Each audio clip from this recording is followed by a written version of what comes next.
비전과 진보의 이름, 야긴 건축. 1994년 이후 전국의 수많은 교회를 설계, 감리해온 야긴 건축. 교회 건축을 위해 쌓아온 25년여의 노하우와 설계 철학으로 최고의 명작을 탄생시킬 것입니다. 설계에서 완공까지 교회 건축의 믿음직한 동역자가 되겠습니다. 교회 건축의 시작과 완성은 야긴 건축과 함께 하십시오.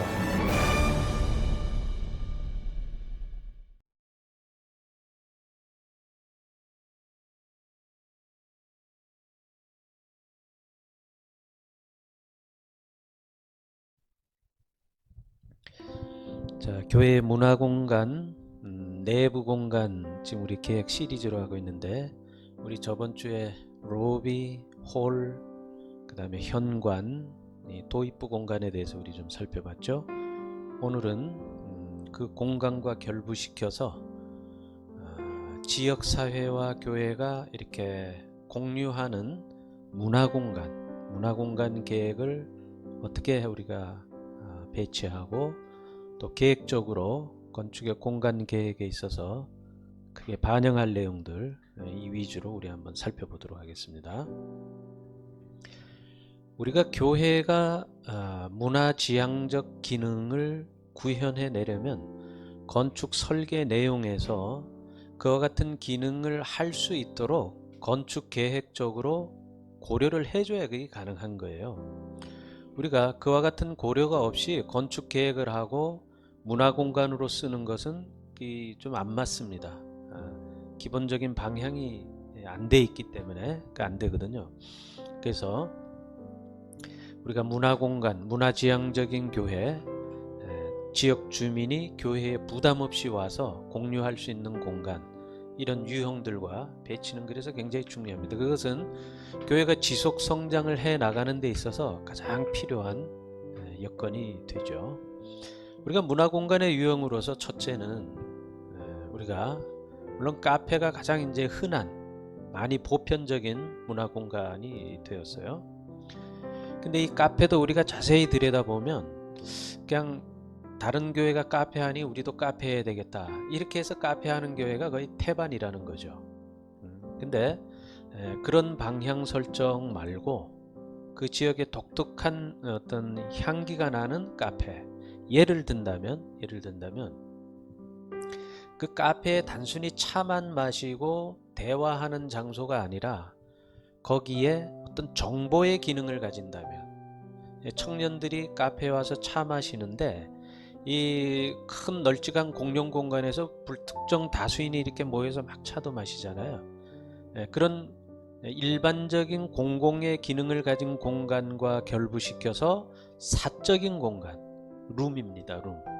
근데 이 룸을 작은 룸, 큰 룸, 중규모의 룸을 이렇게 벽적으로 이렇게 잘 배치하면 거기는 개인적인 공간도 되고 작은 소그룹 미팅 공간도 되고 지역사회 주부들이 와서 그들만의 어떤 공간도 되고, 좀 중대 그룹, 크기가 좀 큰 사이즈의 그 룸들은 어떤 행사 공간, 거기서 소회의실, 세미나 이런 기능이 같이 결부시켜 주는 거예요. 그러니까 카페의 기능이 단순히 지역사회 주민들이 와서 공유하는 것도 중요하지만 이것이 교회에 부족한 공간을 확장하고 다용도로 쓰고 이런 융통성 있는 공간으로 우리가 해석을 하는 것이 좋아요.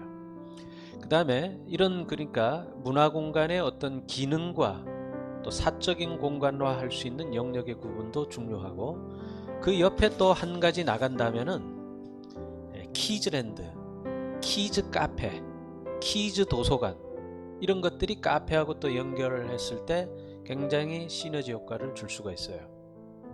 신도시나 재개발 지역에 지어지는 교회의 카페는 그 지역의 젊은 부인들이 항상 올 수 있도록 만들어주는 것이 좋고요. 이 부인들은 그분들의 연령대나 그분들의 특성에 맞는 어떤 별도의 그룹을 이렇게 수용할 수 있는 공간의 배치는 중요하고, 이 부인들이 올 때는 항상 아이들을 데리고 오죠. 2살, 3살 이런 아이들을 데리고 와요. 이 아이들을 키즈랜드에 넣고 거기서 동화책도 보고 부모하고 앉아서 이렇게 대화도 하고 이런 공간이 중요하고, 또 그 카페는 유리를 이렇게 통유리를 만들어서 안에서 차를 마시면서도 그 카페에 아이들이 뛰어노는 모습을 볼 수 있게 해주는 거. 그래서 이제 그게 그야말로 문화 공간이 되죠. 그래서 이 카페, 그 다음에 이 키즈 도서관은 좋은 그림책을 이렇게 잘 전시를 해서 회원제로 운영을 하고, 젊은 부인들이 그 교회 가면은 아이들에게 마음껏 뛰어놀게 할 수도 있고 그림책도 보여주고, 또 부인은, 그 젊은 부인은 차도 마시고 교회 갤러리에 가서 음악 감상도 하고 미술 감상도 하고, 또 그 교회에 문화 강좌가 있으면 문화 강좌에 가서 문화 강습도 받고 이렇게 되는 거죠. 그래서 그들을 교회의 교인으로 이렇게 나중에는 복음을 전도해서 교인으로 만들어야 되겠죠. 이것이 어떤 전략을 가진 이런 문화 공간의 큰 특징이라고 볼 수가 있습니다. 그 다음에 우리가 이제 문화 공간으로서 갤러리를 우리가 들 수 있습니다. 문화 갤러리. 자, 우리가 이와 같은 공간을 별도로 만들 수는 없어요, 교회 공간에. 그렇다면 교회에서 좀 이거를 만들 수 있는 여지는 복도입니다. 복도. 우리 교회 복도 생각하면 복도가 제일 길죠. 길고 그 복도의 기능은 성도들이 왔다 갔다 하는 동선의 이동 공간이거든요. 근데 이동 공간으로만 쓰기에는 이 복도가 너무 아깝죠. 그리고 복도가 일주일 내내, 한 달 내내, 1년 내내 표정이 없어요. 어떤 그 액티비티하고 변화무쌍하고 정보가 막 그냥 이렇게 넘쳐 흐르고 교회의 다양한 소식이 거기에서 막 공유되어지고, 이런 공간으로 바꾸어자는 거예요. 갤러리로. 복도를 갤러리로 바꾸자. 우리가 미술관에 가면 화가들이 그린 그림을 벽에 이렇게 전시를 하죠. 전시를 할 때에 그 미술품을 이렇게 딱 걸을 수 있게 뒤에 이 천정하고 복도하고 그 만나는 그 모서리 부분에는 레일을 이렇게 딱 심어 놓고 거기에 줄을 이렇게 딱 늘어뜨려서 이 후크를 딱 달아 놓으면 미술품을 마음대로 걸 수 있죠. 그렇게 장치를 해야 됩니다. 복도 끝에다가. 근데 미술품을 잘 감상하려면 어떻게 해야 되죠? 스포트라이트가 있어야 되죠. 그래 미술품을 잘 감상할 수 있잖아요. 그러니까 복도, 교회의 복도는 우리가 미술관에서 쓰는 이런 채널, 레일하고 이 고리, 그 다음에 스포트라이트, 그 다음에 음악이 있어야 되거든요. 그래서 그 복도의 중간중간에다가는 스피커를 이렇게 내장을 해서 잔잔한 클래식이나 성경 찬송이나 이런 것들이 잔잔하게 흘러나올 수 있게 배치를 해야 되고, 이 복도는 이렇게 쭉 길죠. 그러면은 중간에 커피를 마실 수 있는 티 테이블 코너, 그러니까 복도가 쭉 가다가 어느 일정 부에서는 이렇게 한 1m 정도 싹 들어오게, 그걸 우리가 알코브라 그래요. 이렇게 쏙 들어가 있는 부분. 그 알코브를 뭐 한 5m나 6m마다 이렇게 하나씩 뜨면은 거기선 차도 마시고 뭐 그 화가에 대한 프로필도 볼 수 있고, 그 밑에는 의자를 하나 만들어서 간단하게 쉴 수도 있고, 그러면은 이 복도가, 교회의 복도가 갤러리가 됩니다. 갤러리가. 근데 이런 어떤 이벤트성의 문화 행위를 할 때에도 요긴하지만, 그렇지 않을 경우에는 그 교회의 다양한 알림의 그 어떤 내용들이 있죠. 소식, 뭐 그 다음에 교회가 해야 되는 그 어떤 여러 가지 행사, 그 다음에 성도들의 그 어떤 이야기, 이런 것들을 그 복도에 쫙 게시를 하는 거예요. 그럼 이것이 주일마다, 그 다음에 달마다, 월마다 이렇게 교회의 표정이 확 바뀌잖아요. 그럼 성도들이 주일날 교회에 오면은 항상 교회가 역동적이 되고 또 다양성을 가지게 되고 이렇게 되는 거죠. 그래서 이 복도 공간을 우리가 문화 공간화해서 이 하나의 너무 그냥 휑하니 열려 있는 공간에 기능과 생기를 부여하는 이런 것이 필요합니다.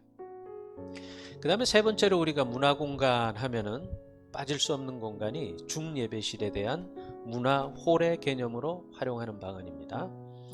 우리가 본당 다음으로 큰 공간이 식당과 중예배실을 둘 수가 있는데, 이 중예배실은 사실 많이 쓰여지는 것이 청소년들의 어떤 청년부들의 집회 공간이나 새벽 기도회, 이 두 가지밖에 없어요. 근데 교회의 용도와 기능은 한 가지 기능이 한 세네 가지 이상 기능을 할 수 있게 기능화해 주는 것이 좋다. 그래서 이 중예배실은 문화홀 개념, 문화 다목적 홀 개념으로 사용하자. 그래서 그 중예배실에서 예식도 하고 공연도 하고 지역사회 주민이 거기서 연회, 회의, 세미나 이런 기능도 하고 또 그걸 다 치우고 하면은 거기가 바자회장도 되고 뭐 청소년들의 체육공간도 되고 이런 공간으로 그 홀을 쓰자는 거죠. 자, 그러면 이 중예배실이 그와 같이 다목적 기능, 문화홀 개념으로 사용하기 위해서는 건축 계획적으로 반드시 고려해야 될 내용이 뭐냐면 앞에 강단 좌우에 다용도실이 2개가 있어야 됩니다. 만약에 여기서 연극을 한다면 그 연기자들의 대기 공간, 분장실 이런 것들이 돼야 되고, 만약에 중예배실에서 성도가 예식, 결혼을 한다면 거기는 대기실이 돼야 되겠죠. 또 뭐 패백실도 돼야 되고, 뭐 화장을 만질 수 있는 그런 파우더룸도 돼야 되고 이렇게 되고, 그 다음에 반대편으로 들어오는 입구 반대쪽에는 강단 무대 반대쪽에는 방송 부스가 있어야 되죠. 음향이나 특수 조명을 조정을 할 수 있어야 문화 행사를 잘 할 수 있단 말이죠. 그 다음에 준비 공간, 다목적 그런 수납 공간이 이제 뒤쪽에 있는 거죠. 그러니까 중예배실을 사각형으로 본다면 내 모서리에 이와 같은 기능들을 겸비를 해줘야 문화 공간으로서의 기능을 극대화할 수 있어요. 단순히 그냥 공간만 썰렁하게 이렇게 해놓고 문화 기능으로 쓰려면 못해요. 뭐 기능을 할 수가 없죠. 인프라 공간이 안 되다 보니까. 그래서 그 중예배실은 앞에보다 뒤 레벨을 약간 올려가지고 약간의 경사를 주는 것도 집중력을 좋게 하고 또 분위기를 잘 할 수 있어요. 그리고 이 중예배실 앞에는 무대 앞쪽에는 무대 특수 조명 이런 것들도 필요하고, 요즘 이제 이 교회 중예배실 같은 경우에는 이 천정을 노출 천정으로 해도 좋아요. 노출 천정. 우리가 스튜디오 가면 이런 노출 천정으로 많이 돼 있죠. 이런 노출 천정도 괜찮고, 그 다음에 이 중예배실은 이런 문화 공간으로도 쓰지만 중예배실은 요즘은 유튜브 시대잖아요. 비대면 예배를 드릴 수밖에 없기 때문에 유튜브 스튜디오로도 쓸 수 있게 해줘야 된다. 중예배실을 사용 안 할 때 평일날에는 컨텐츠를 제작할 수 있는 유튜브 스튜디오로도 쓸 수 있는 그런 하여튼 다목적 개념으로 이렇게 사용해야 되겠다. 그래서 중예배실은 어떻게 해요? 방음이나 흡음 시설을 잘 해야 되고, 방송 시설이나 영상, 무대 조명 이런 시설도 잘 해야 되겠다. 그래서 이런 이제 문화홀, 다목적 홀 개념은 교회에서 아주 필요한 공간이 됩니다. 그 다음에 이제 우리가 또 문화공간화 할 수 있는 전략적 기능을 우리가 살펴본다면 식당입니다. 식당. 이 식당도 우리가 문화공간으로 써야 되거든요. 예를 들어 문화센터로 우리가 운영해야 된다라고 보면 교육공간을 문화센터로 하기에는 좀 한계가 있죠. 크기가 적고 또 뭐예요? 소그룹실이 또 없고 또 어떤 문화 행사를 하기 위한 어떤 설비나 이런 것도 교육공간에서는 좀 부족하고 이렇게 됩니다. 근데 이 식당이 본당 다음으로 이제 2번째로 큰 공간이거든요. 중예배실이 3번째로 큰 공간이고, 그래서 이 식당은 문화센터로 써야 되고, 그러기 위해서는 주방과 식당홀하고 사이에 그 배식구를 슬라이딩 문으로 이렇게 딱 막을 수 있게 해야 되고, 문화센터로 식당을 활용하기 위해서는 식당 벽 쪽에 소그룹실들을 쭉 만드는 것이 중요해요. 그래서 주일날 식사 때에는 거기가 식사 공간도 되지만 문화센터로 쓸 때에는 이 오픈 공간은 강의실, 세미나실이 되고, 그 룸들은 문화교실. 만약에 식당을 교육센터나 집합 공간으로 쓴다면 룸들은 강의실, 교실, 소그룹실 이렇게 쓸 수가 있는 거죠. 그래서 이 식당은 또 다음 시간에 그 가변성 계획에서 또 한번 나올 그런 개념인데, 우리가 교육 공간 할 때 제가 한번 말씀드리겠는데, 이 식당 공간은 스몰 아주 작은 사이즈의 대안학교, 저는 좀 더 극대화해서 사용했으면 좋겠다. 아이들의 유스 센터, 청소년들의 어떤 그런 활용 공간, 이런 걸로도 식당 공간은 충분히 사용할 수 있고요. 공간의 사이즈가 크기 때문에. 그 다음에 이 식당 공간은 하나의 청소년들의 공간으로도 좋아요. 탁구다이 넣었다 빼면 탁구장도 되죠. 이런 식으로 다목적하게 쓸 수 있습니다. 그래서 식당 공간은 문화센터, 어르신들의 어떤 노인 학교, 그 다음에 지역사회의 어떤 만남의 공간, 세미나장, 바자회장, 이런 것들로 다양하게 사용할 수 있어야 되겠다.